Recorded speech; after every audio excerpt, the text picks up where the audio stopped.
And with that, we are back once again to talk about this week's tokusatsu and a little bit of news. We're just getting right Yeah. to it with Gozuger. This goes Yeah. back to that one tweet I think I showed you a while ago where it's like every time Kuon is on screen and I have to lock in and listen to his fucked up lines. Yeah.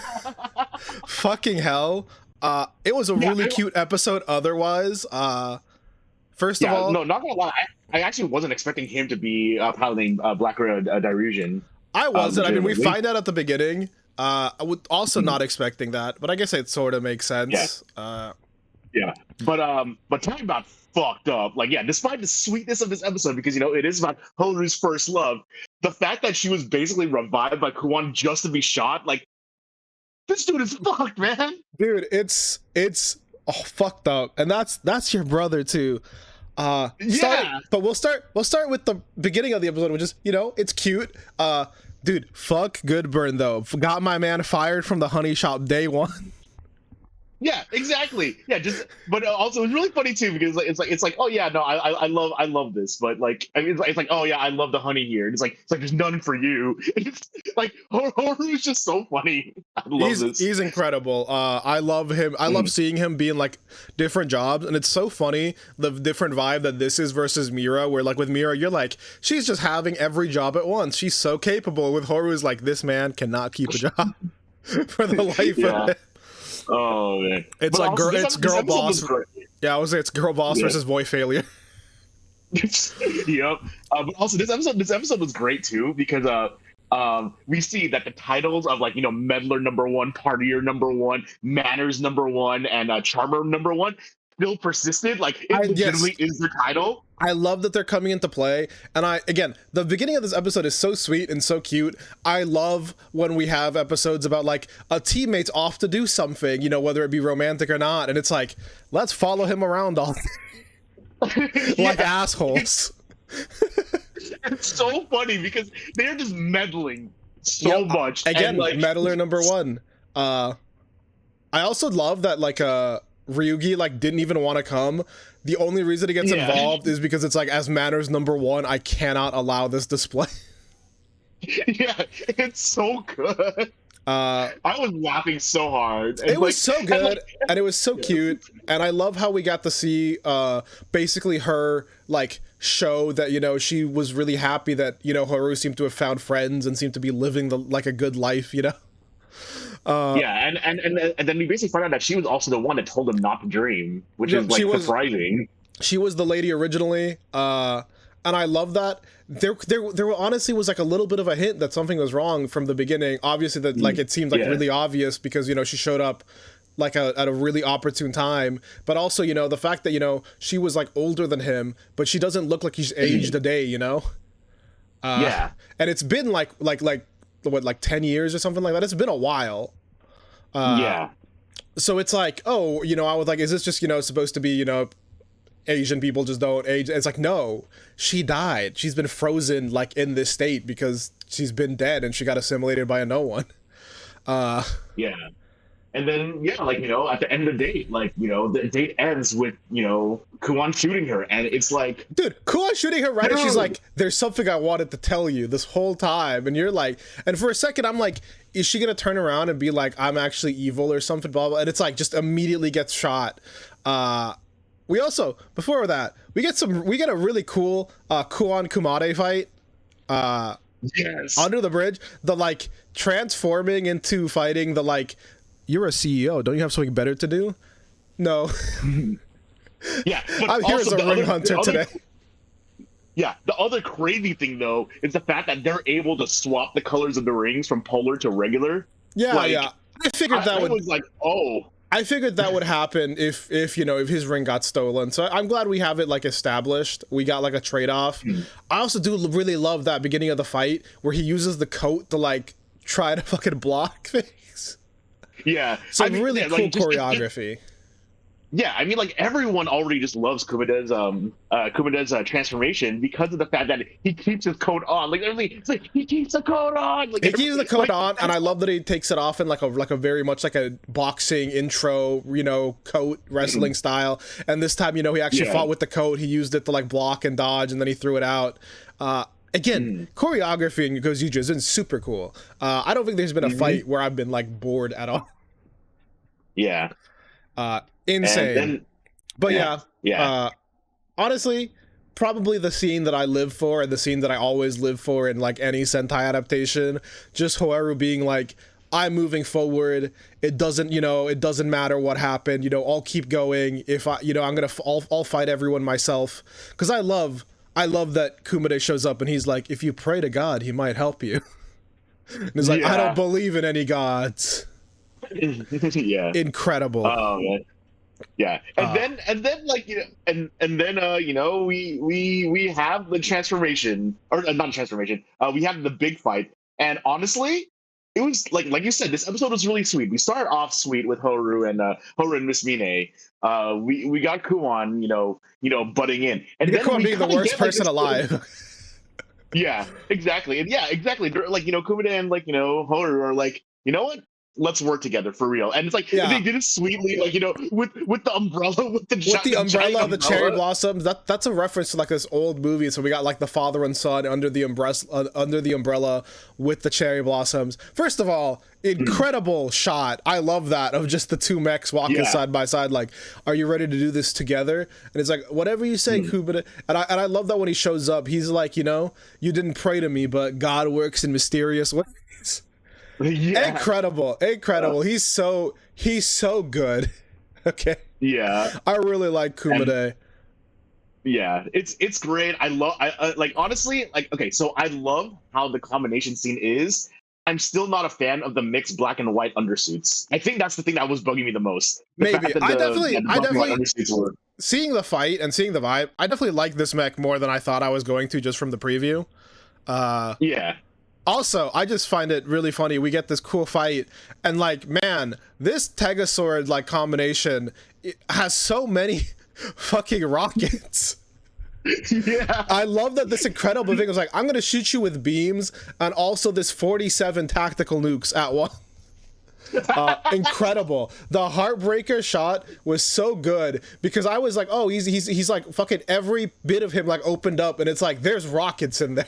And there's rockets in his hands, there's rockets in his shoulders, there's rockets in his legs. Also, the arms on top of his shoulders, those shoot beams. Incredible. It was one of those, like, that shit was so extra, but I loved it. And then, we ended with a very, very bittersweet note, where Hoeru's alone, like, in front of his flower, like, saying, sipping the flowers as he does, But we continue with, like, the thing that I've really liked from this show, and it's like, anytime any of this main cast interacts, it's always so good. We have Kumade showing up, basically, to, be like, hey, you were doing what you can.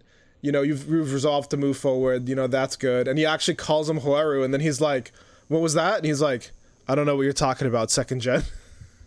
Yeah. It was so good and so kind of sweet. And then he's like, well, those are my flowers. Fuck you. Yeah, exactly. It's also really funny, too, because, like, like, Hoeru's just, like, sipping nectar because he's poor as fuck.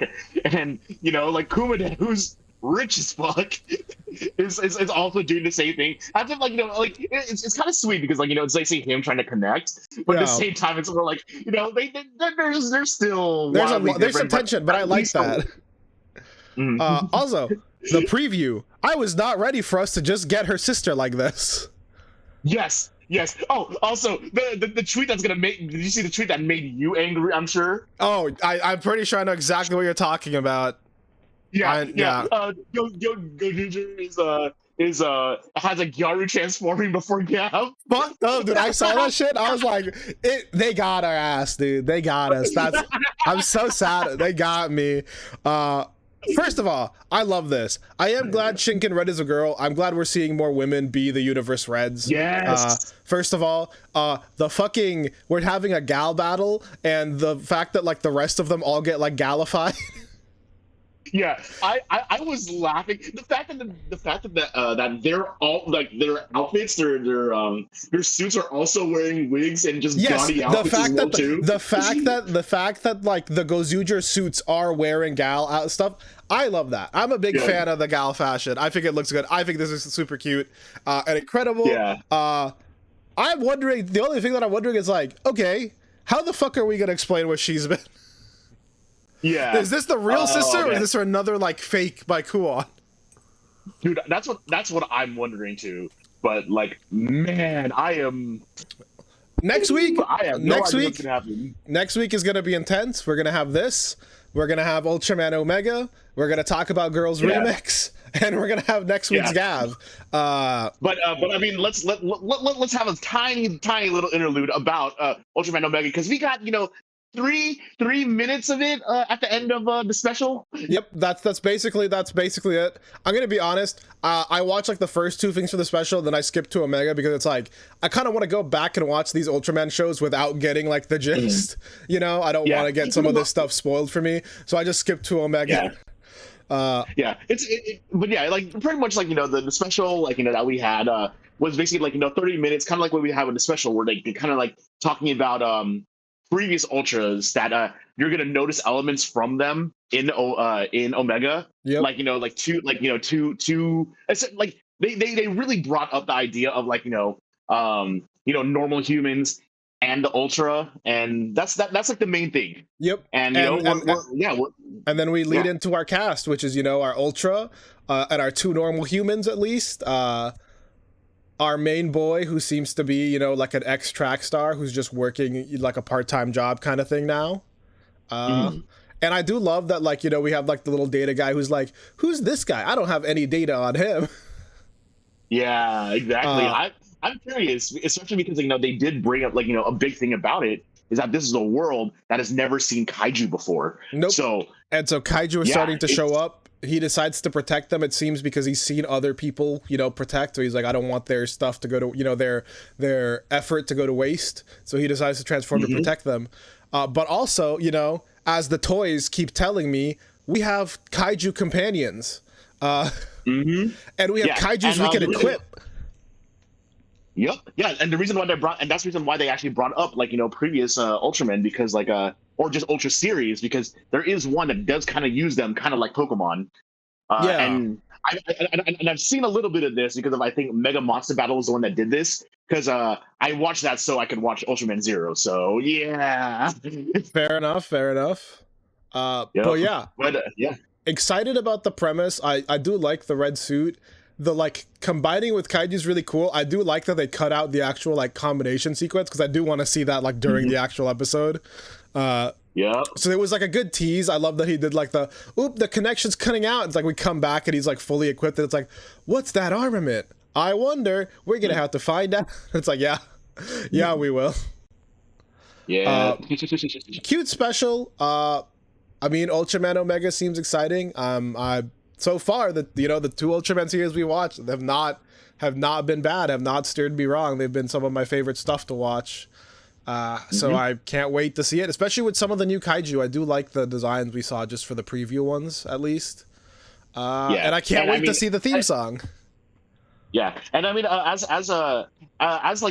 we kind of like have been joking around, and, you know, for better or worse, the fact that who knows, that maybe Supro, like, you know, filming practically a year in advance has influenced, you know, Toei now. So we like, for the worst part is that, you know, we're seeing a lot of spoilers already for our Toei shows. But like, you know, like at the same time, it's much higher quality now, which is great. Yeah.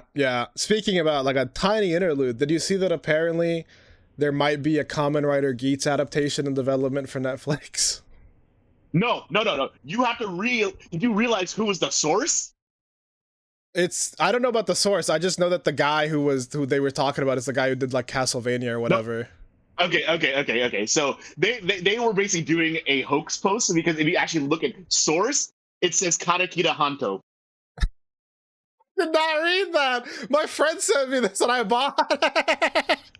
You bought it. Oh my god, you fell for it. Okay. So I'm not sure if you follow video game news, but there is an infamous shit poster who's amazing on Twitter named Ultima Shadow X. Okay. And he does stuff like this, where he makes like hoax posts that are just believable enough, but they're a shit post, but make sure that there is like, it's a fake source. It's so funny. Oh, dude, that got my friend sent me that. And I'm like, I guess this is vaguely believable enough. Well, yeah, it's vaguely believable until you read the source saying Kaneki to Hanto. I just kind of overlooked that. I got caught in 4K, guys. Yeah. Also, talking about Hanto. Back to Hanto side quest. Yeah, we got Hanto side quest that confirmed so much stuff that we have been seeing this entire show. Yep. I mean, okay, let's. Oh man. I mean, we start from the beginning because there is so much stuff. I absolutely adore the vibe of like we got the president. He's got the body of one of his political opponents like in a freezer that he brings out, and it's a, it's a Granute body or whatever. And Nyelv looks shocked, and it's like, bro, you are keeping bodies too. Why are you shocked? Yes. Incredible. I thought that was incredibly funny. Nyelv is insane. I think I say this every time we find out more about what he's doing. The fact that Suga was alive. Yeah. The fact that Suga was alive and him putting the black bitter gav on him is what killed him. Crazy. That's wild. And then obviously he fused them with the Granu parts so that he could control people. Again, man, that wild. Is incredible. Fucked up in almost every way. This episode gets so messed up, so like, yep. Man, like, and we see you this. can tell, like, this episode 41, for sure. Yep, and it starts kind of cute because we're seeing him. Shoma's going to the candy store. He's going back and like, oh, weird. People are acting weird. He's just opening and slamming the door of his car. That's weird. And then like, oh, someone's just pressing the vending machine button over and over and over again. And oh, he gets home and oh, Sakuya, I did not say her name right. Sachika? Yeah, Sachika is like, hey, I saw people being weird as well. Wonder what that's about. Yeah. But then we get also some interesting stuff from the middle. We were all right. Uncle is uncle. From the candy store. We got Hanto who shows up and is like, did your sister go missing 20-ish years ago? Yeah. She did. Exactly. And then she shows us the picture. And Hanto basically it's great that this is what we've been loving about Hanto. Like, despite him going through it all the time, he's getting stuff done. He's doing his work. Yep. Yeah, he's getting stuff done in the background. I love that. Competent. Yep. My biggest thing too is like, this is even worse than I thought because like we had never gotten like an age or anything for Shoma's mom. So, I was like, oh, she looks kind of young, but my assumption would have still been like, maybe early 20s, maybe late 20s or something. And it's like, she was a college girl who got kidnapped one day before going to like a club thing and like a tree or like a thing she was planning. That's so much worse. Yeah, it's that's fucked. Up. No wonder she was fucking miserable too. Oh, that's so sad. Continuing to just be like, bro is not even in the series, but Papa's stomach is like the worst dude imaginable. Holy shit. And the worst part about it too is that like, from what we've seen, despite the really terrible implications of that, he basically actually did care and love the animal, quote unquote, you could probably say for them, that he captured.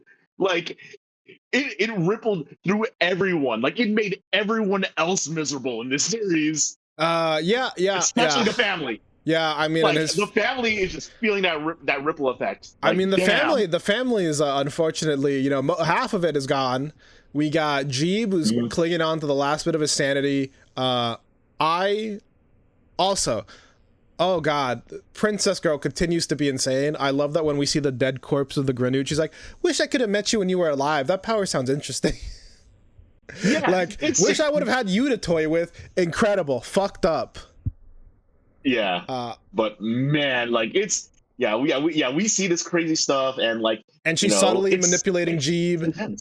I fucking love that shot where you see her talking to him and he just looks so distraught and you like can't see her face because it's covered just by like her hair and like her bows and stuff. I love that. That was such a good shot of like, you can't even tell what her real intentions are because all you can see is Jeeb, who's like very obviously at this point being manipulated. He's lost, you know, he's losing everything. Also, just the way this starts off, like saying, "Oh, you're not looking like Sheeta today," but like put it like, you know, I have to put Sheeta into this thing. And that terrifies me. I'm like, yo, that is creepy as hell. Yeah. Like, oh my god. It's all incredibly sad. Honestly, the Jeeb stuff just like makes me sad. I feel bad for him. Someone needs to just put him out of his misery at this point. Yeah. Honestly. But we have that. We have the setup, you know, we see the new Suga.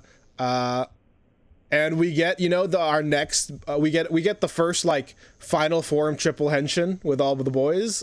Yes, looking fantastic.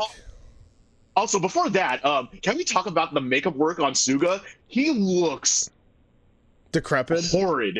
Yep. Yeah, and like, it's really funny. He looks like a living corpse because Suga's actor is almost like twice as old as like Hanto and like Lockie and like their actors, but when he's not wearing the makeup, he looks like he's the same age. That guy looks so young. He looks great. They had to use makeup to make him look horrid.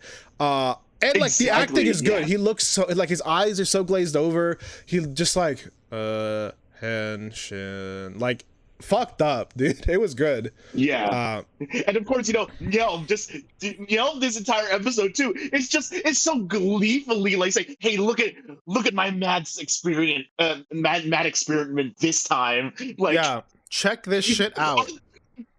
I love and hate how Nyelv is. So creepy. He's so fantastically like creepy, and I like that we get to see that again. He's not fighting, he's not doing shit, he's just got Bitter Gav to fight, and then I guess this time it's Bitter Bake, but yep, we get the big fight. We get a bunch of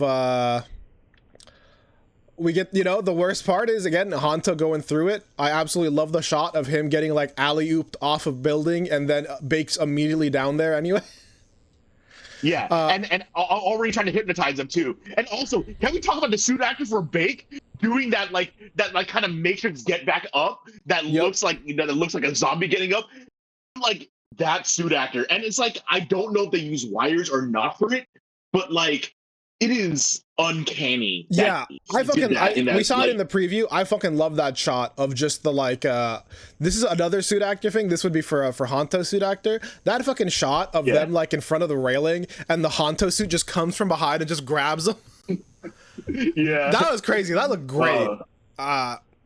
Incredible. And also we and we also get a preview of Nyelv's actual power. It looks like it's bitter. Dun.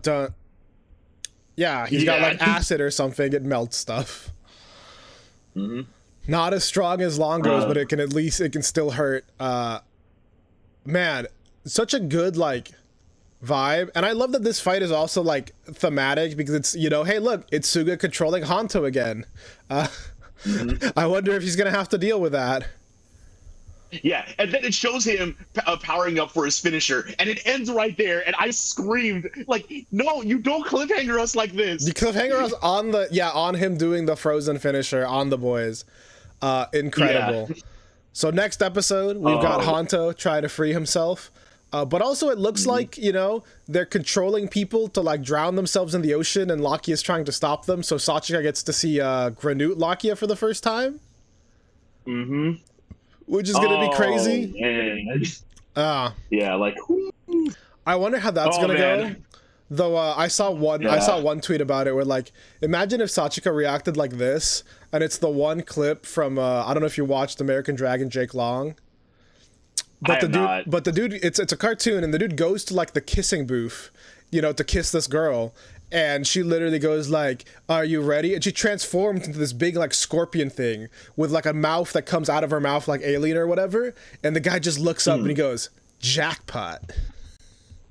And it's so people were like, what if Zachika just reacted like that? Anyway.